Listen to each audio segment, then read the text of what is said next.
I'm Alexis Iversley and I'm presenting on Pantone. Pantone began in New York City in the 1950s. It was a commercial printing company owned by brothers Morris and Jesse Levine. They called it M&J Levine Advertising. In 1956, the founders hired Lawrence Hubert, who's pictured there on the right. Hubert used his knowledge of chemistry to simplify the company's stock of pigment and production of colored inks. By 1962, he was running the ink and printing division. He purchased the company's technological assets from the Levine brothers for $90,000 and renamed them Pantone. The Pantone color matching system is largely a standardized color reproduction system. The PMS is allowed designers to color match specific colors when a design enters production stage, regardless of the equipment used to produce the color.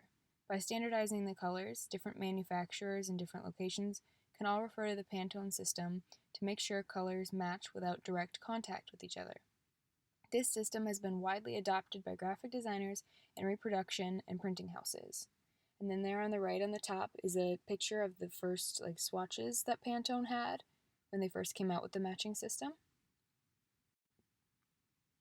Pantone opened the Color Institute in 1986 to help designers and brands harness the power of color.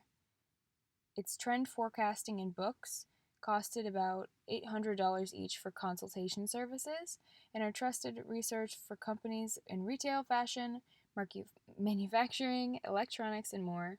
Its experts travel the world and closely watch trends to predict the next big thing, which informs the Institute's advice. And then there on the right, on the bottom, there's a picture that shows some different logos and the Pantone colors that they are. Some of them are also trademarked. The 20-person Pantone Color Institute begins its global research and reflection in the spring and spends the ensuing months choosing the winning hue. They look for common trends in street art, at trade shows, and on catwalks. The meetings go down a little something like this.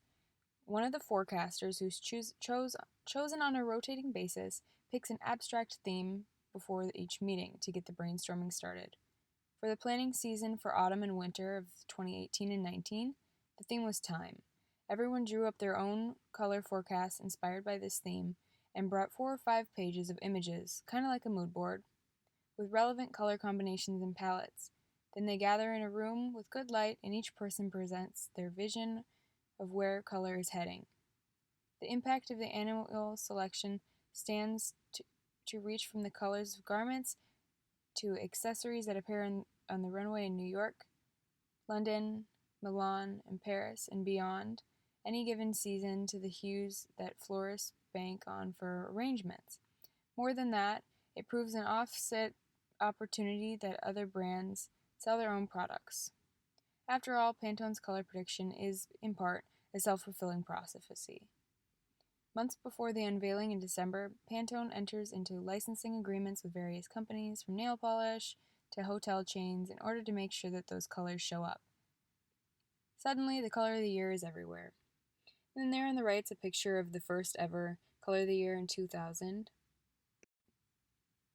And then there's a picture of all of the colors of the year to date, from 2000 up until the most recent for 2020 that they just announced this week. And then there is my resources. Thank you.